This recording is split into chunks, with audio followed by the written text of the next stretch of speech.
So back to this problem. We did A times C is 30, B is 17. So you start thinking about 30 has a lot of factors. Maybe you don't want to list them. You can say 1 in 30, is that going to make 17? No. What else do we have? 2 times what? Yeah. And doesn't that make 17? Yep. So 2 times 15, 2 plus 15. And guess what? Everything's positive in the problem. Everything's positive in the chart. We love it when we get all pluses. We don't have to mess with negatives. Everybody's happy, right? Don't go right to your X. We have to do the longer method. Bring down the outside 2 and split the middle.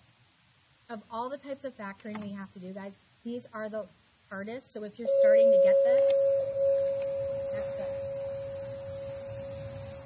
You're going to split the middle into these 2 terms. It doesn't matter which one goes first because they're both positive. So positive 2x, positive 15x. Just don't forget to give them an x.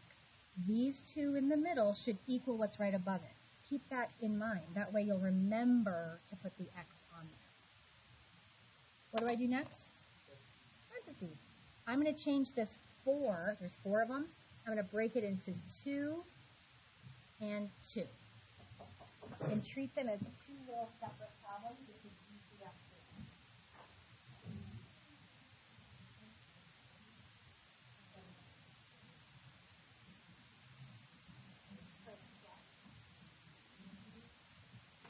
to. Okay.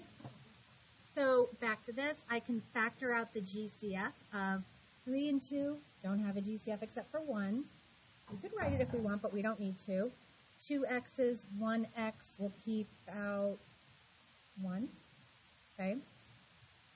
That's all that these 2 terms, just those 2 terms, that's all they have in common. Chick-fil-A, $1. Okay? So if I take an x away from each of these, what's left? 3x plus what? 2. Remember, you can check this real easily. Do the distributive property in your head if you want to. X times 3x is 3x squared. X times 2 is 2x. Okay? Right here, Sarah, don't miss it. I'm bringing this plus sign down. It was right there. And I'm doing the same exact thing here. What do 15 and 10 have in common? 5. Are they going to Chick-fil-A? No. He has $1. He has no dollars. So they just have a 5 in common. What's left? 3x plus what? Be the same as this. Remember, you can let this kind of lead you. These should be identical if you're doing it right. We're ready to write our answer. Our answer, 2 parentheses. The identical twins in the parentheses, they can go in each. Remember, it doesn't matter. You can put them in the first or the second. It doesn't matter. I get that question 100 times when I'm teaching this. It doesn't matter. Order doesn't matter. And then your GCFs, x plus 5. Okay, so those take a little practice. We're going to do so many of them that you'll have plenty of practice, don't worry. But let me just tell you guys, the sooner you, if you're like, I hate this, I'm not learning this, I don't get it, fight that battle, because you will be lost for the next few weeks if you don't start learning this. And we're going to practice it every day because it's part of every lesson, but you've got to start learning it, asking for help, coming in for extra help, not giving up, okay? Last one, and these are the easiest ones of all of them. These are called difference of 2 squares. They're called that for a reason. In math language, what does difference mean? Subtract. Yeah, subtract. Difference means subtract. What does 2 mean? 2. There's 2 of them. So far, we know that there should be a subtraction sign, and there should be 2 terms. Really easy to identify them just on sight. They look completely different from the ones we were just doing that had 3 terms. These will only have 2 every time. And the word squares refers back to that quiz you just took. 1, 4, 9, 16, 25, 36. Perfect squares. So if you now look at this a little bit differently, look at all the numbers. 25 is a perfect square. 9, 16, 100, 1. All of those are perfect squares. Variables are perfect squares if their power is even, like a 2. And there's no work to really show. We go right to our answer with these, okay? So I identify this as a difference of two squares. And I go, oh, I know how to do that. I make two parentheses with two different signs. Every time. One's a plus, one's a minus. Can I change the order of the plus and minus? Sure can. But the minus first if you're feeling a little saucy. Go ahead. And the rest of it's identical. The square root of x squared is x. Is x times x is x squared? That goes in the front. What do you think goes in the back? 5. The square root of 25 is 5. Okay? That's it. That's the answer. Okay? Let's look at another one. And then I'm going to prove to you why. I'm going to do all three of them, and I'll just show you why this works every time. Difference, 2 all perfect squares.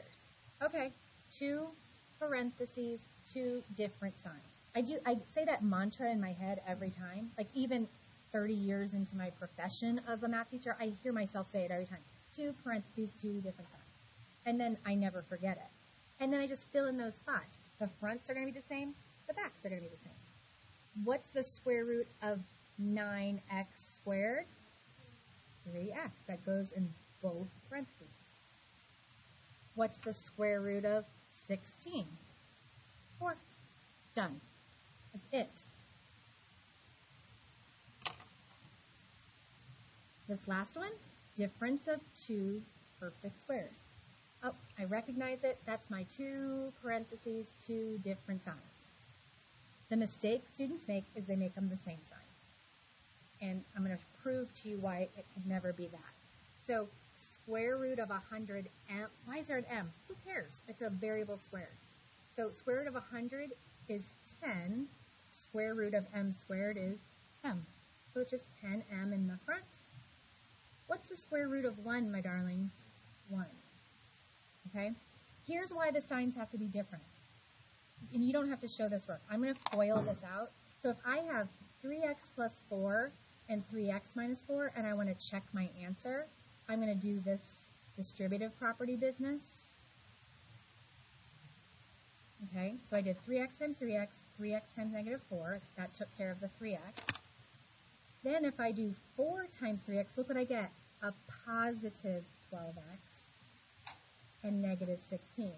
By having the signs different, the 2 in the middle will always cancel, and you're left with the original problem. Okay?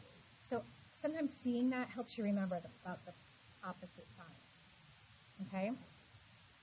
Let's go to the worksheet. Now, I don't want you guys rushing through it and feeling like you have to get it all finished. I'm not making you do the whole worksheet. This is not about busy work. This is about actually learning. Yeah. Paris, did you grab a worksheet when you finished? Okay. So here's what gets confusing. Let's put them all together and having to identify what type. Okay? This is a quadratic trinomial with the long method because it's got a 2 in front. This is a quadratic trinomial with the shortcut method because there's a 1 in front. Start learning that. That's going to be really important that you know the differences. So in both of these, they're chart problems. It's just how much work, okay? I'm not going to make us do a whole lot of these. This might be the only one we do today, but there are more on here that you can practice with, okay? So let's do this together. Chart problem. How did I know? Again, because it's a quadratic trinomial. I have to just know that. And we're doing our times and plus business. And don't forget, A times C here and B here. Now, you don't have to write all of that stuff. I'm just kind of giving you a lot of information here at the beginning. So it's 2 times negative 63. That's a big number, okay? 2 times negative 63 is negative 126. Okay? My B value is negative 11. Now, not to brag, but as I said, I'm very good at factoring. I don't know all the factors of 126. That's ridiculous. You should know the factors of 8 without a calculator, right? Or the factors of 10. But 126, I have no idea. For a lot of students, this is the hardest part of these problems. The whole bring down the outside 2, split the middle, and the grouping, and the GCF, and the twins, and the hearts, that will start becoming like second nature, like solving equations is now. Some students really struggle with this part. Remember, don't worry about the negatives. Let's play with the number 126. Start dividing it by different numbers, like 2. Are 2 and 63 going to make an 11? No. Okay? Let's try dividing by, I literally sometimes just pick random numbers. So 4, if it's a decimal, it's not a factor. You can ignore anything that comes out as a decimal. How about 7? 7 and 18? Oh, I just did that randomly. But sometimes it takes someone, if the number's really big, it might take you a minute to find the number. Don't think that that should just be in your head. So 7 and 18, if I subtract them, I get 11. So this might be my combination of numbers, 7 and 18. So I'm going to put 7 times 18, 7 plus 18. Now we know that's not the end because we need a negative 11. Remember to make your sign decision in this column. Because over here it doesn't matter. 7 can be negative or 18 can be negative, and you'll get negative 126, right? Which one is going to be negative over here to get negative 11? It matters. I heard someone say 7. I heard someone say 18. You can use your calculator. Only one of them is going to be negative to get a negative 11. This one would be positive. This one would be negative. So use your calculator if you're not good with your negatives. There's no shame in your game. Yep, negative 11. You have to do the same thing here, negative 126. Those are our numbers. But because of that darn 2, we have to do the longer method. Let's just do it, then we'll go on to easier ones, okay? So bring down the outside 2 terms. Take signs with it. 2n squared is positive, so I just left it like that. But 63 has a minus in front, it goes with it. And then we split the middle into these 2 numbers, remembering to put a variable on them. And remember I said the order doesn't matter, but if there is a choice, if only one of them is negative, it's better to put that one first. It just saves one extra step.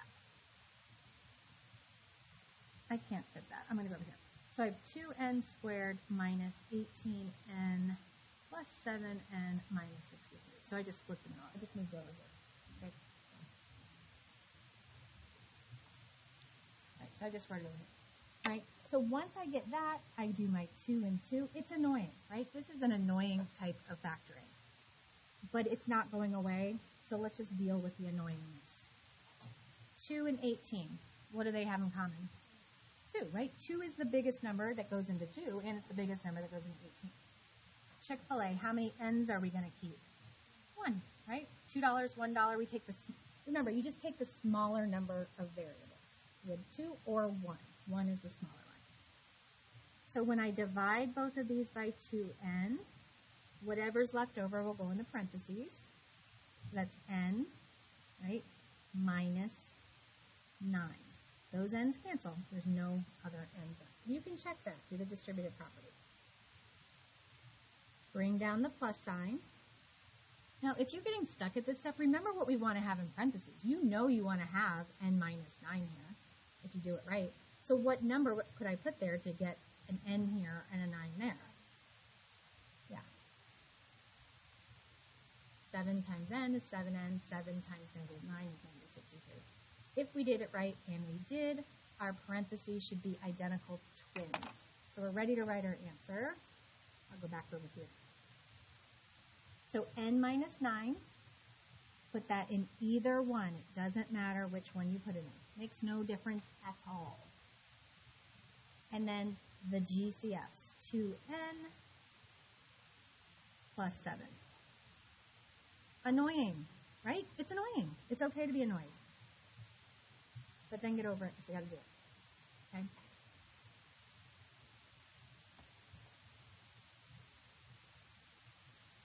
Let's do this one. Chart problem. How do I know? There's 3 of them. But it's an easy chart problem, guys. It's an easy chart problem. What numbers multiply and add? So 1 times 8, 8, right? 1 times 8, and then negative 6. Finally, a nice small number. It's not 1 and 8, so it must be the other one, which is, and you can write 2 and 4 in any order. Make your sign decision in the second column. How do we make a -6 with a 2 and a 4? Both of them negative. This one, whenever you have a minus first and then a plus, both numbers are always negative, if you want to just know that. So a negative plus a negative is negative, and a negative times a negative is positive. Use your calculators if you're not good with the negatives. And now you can just write your answer. K minus 2 minus 4 in any order. We love the shortcut ones. We can only do it when there's a 1 in front. Okay? I think I'm going to continue with this tomorrow. Bring this tomorrow. Don't do it as homework unless you're dying to. Let's do more together. I want to take one more day to make sure you guys really understand this. Okay? Get your phones.